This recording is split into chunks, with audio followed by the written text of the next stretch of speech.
Сәлем достарыки, қалдарыңыз қалай? Сіздермен Динара Ибраева, и бүгінгі Қазақ ТВ каналында. Мен жаңа зодиакалды тақырыбымызды жалғастырып, осы күнге дейін үйреніп келген зодиактардың мінезімен, кімдермен үйлесімді болатындығынан басқа, ары қарай зодиактардың сыртқы көрінісімізге қалай әсер ететіндігі туралы тақырыпты талқылағым келіп тұр. Себебі шынымен астрологияда күн, ай немесе басқа планеталардың әсері нақты сыртқы көрінісімізге емес, көбірек табиғатымызға, бірақ нақты көрінісімізге әсер етуші ең басты критерий ол әлбетте асцендент орны деп есептеледі. Ол дейтін нақты ерекшеліктермен, артықшылықтармен физикалық көрінісімізді түсіндіруге қабілетті нүкте деп есептеледі. Жалпы асцендент термині ол сіз сәби кезіндегі алғашқы тынысыңызды алған сәтте шығыс көкжиекте көтеріліп келеді жатқан зодиак белгісін сипаттау үшін қолданылатын термин болып есептеледі. И астрологияда ол жанның денеге ену сәті деп аталады. Мысалы үшін, асцендент шаян белгісіне түскен ахуалда туған адамдарда тура романтикалық және жанашыр табиғатына байланысты жүрек тәрізді фигурасы болуы мүмкін екен. Күшті және ерік жігері жоғары асцендент тоқты белгісіне кең иықтармен және қабілетті бойымен танымал болуы мүмкін екен.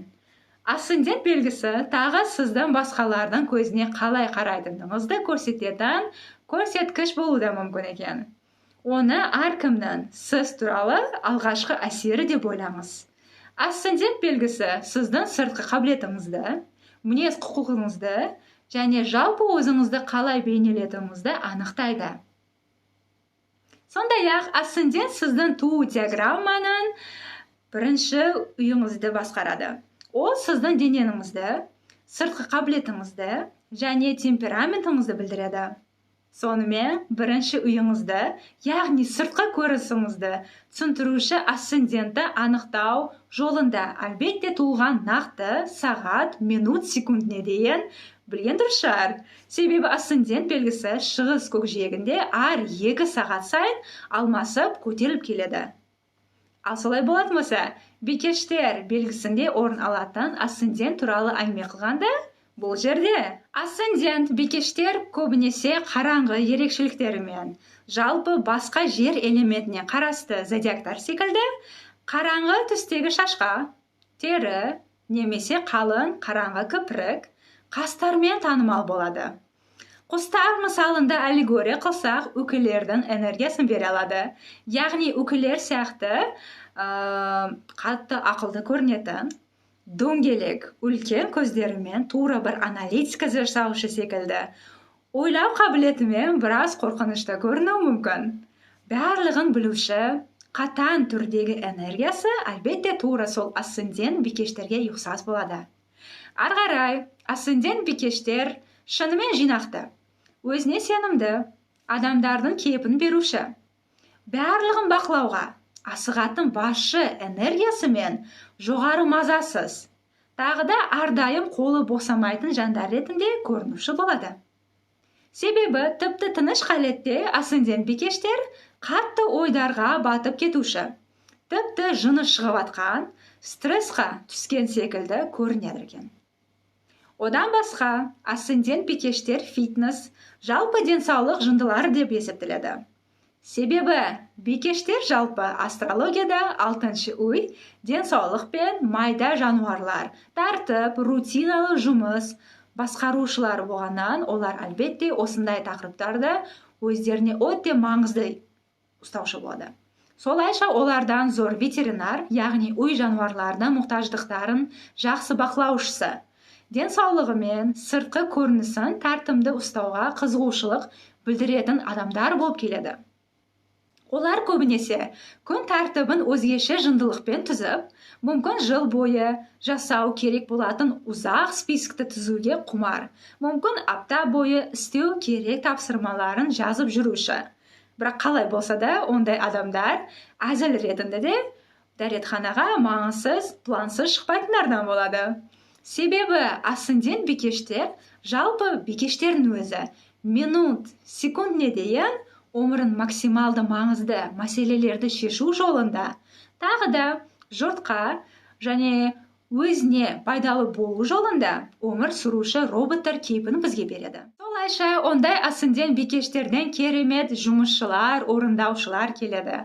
Олар барлығын заңмен, өз уақытымен жасаушы, тағы да аржақты қызық құмарлығымен өз жұмысының таптырмас қызметкеріне айналады. Дегенмен олар өздеріне қатаң баға беруші, жоғары нысаналарды қойып, соған жетпегенше тынмайтын табиғатқа ие болады. Яғни бұндай таза идеалистер тек нақты сізді жыныңызға тиюші болып көрінсе де, әлбетте ондай емес. Себебі айтайлық, олар мейлі сізді максимум 10-15 минутқа дейін сынға тартушы болса да, дәл осындай жасалған қателік үшін олар өздерін мынаса кінәлаушы, стрессқа түсуші әдетке ие болар екен. Сол себебі олар өте уайымшыл жандар.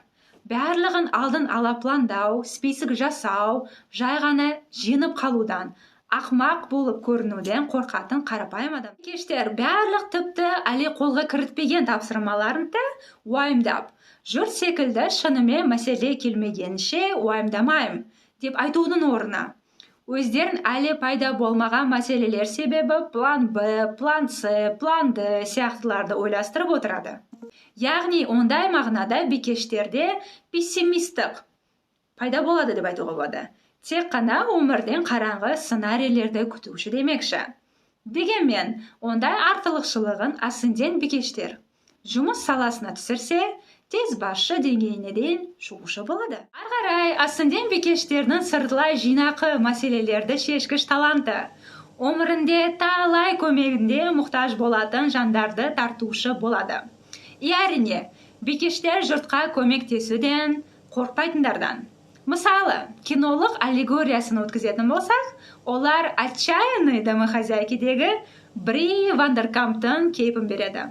Яғни өте намысшыл, жинақы, жұрттан артық болып көрінгісі келетін, барлық негативті тәжірибелерін жасырып, жұртқа тек ақ жағынан көрінгісі келетін, жасама, идеалды, фасадты көрсеткіші келетін болады. Яғни сол все под моим контролем демекші. Әрине, негативті мағынада ондай адамдар жұрттан жәрдем сора алмайтын, бәрібір мені ешкім түсіне алмайды, немесе мүлдем көмектесе алмайды, қойшы деген табиғатқа ие болар екен. Жұмысында өте ұялшақ, ортада өзін максималды пассивті ұстаушы, жұртқа көп көрінбей, жалпы бақылауды қош көруші асцендент бикештер, командалы жұмыстарды атқара алатын, шыдамдылыққа ие болса да, көбінесе тыныштықта өз перфекционисті пландарымен жалғыз қалғанды ұнатқызады. Одан басқа өз интуитивті сенімдерін тыңдаудан қиналатын болады. Себебі бикештерде көбірек сезім жүрек саласы емес, көбірек ақыл-ой, себебі Меркурий, себебі анализ қылу логикасын қосу ахуалдары көп болмай ма? Немесе жалпы уайымшылық табиғатын интуициямен көп шатастыратын болады.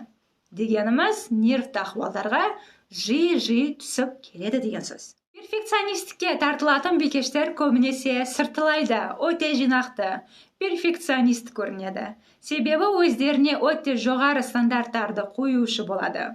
Олар сыртқы көрінісінде киімінен бастап, шашына дейін жинақты, сөздері мен жестикуляциясы жинақты, жұртқа жинақты, идеалды көрінуді қалайды. Одан басқа асцендент бикештер жарысқанды сүйуші, өзін әжептәуір жұрттан жоғары санаушы, шынымен жұртқа артықшылығын көрсетіп, атап өтуден ұялмайтындардан болады. Әрине, біреудің істеп келген жақсы жұмысы үшін алданып отырулардың орнына одан да жақсырақ жұмыс атқаруға тырысады. Әлбетте, ондай перфекционистік аз дем алумен, өзіне дұрыс қараумен түгелдену өкінішті жағдайға өтуі мүмкін.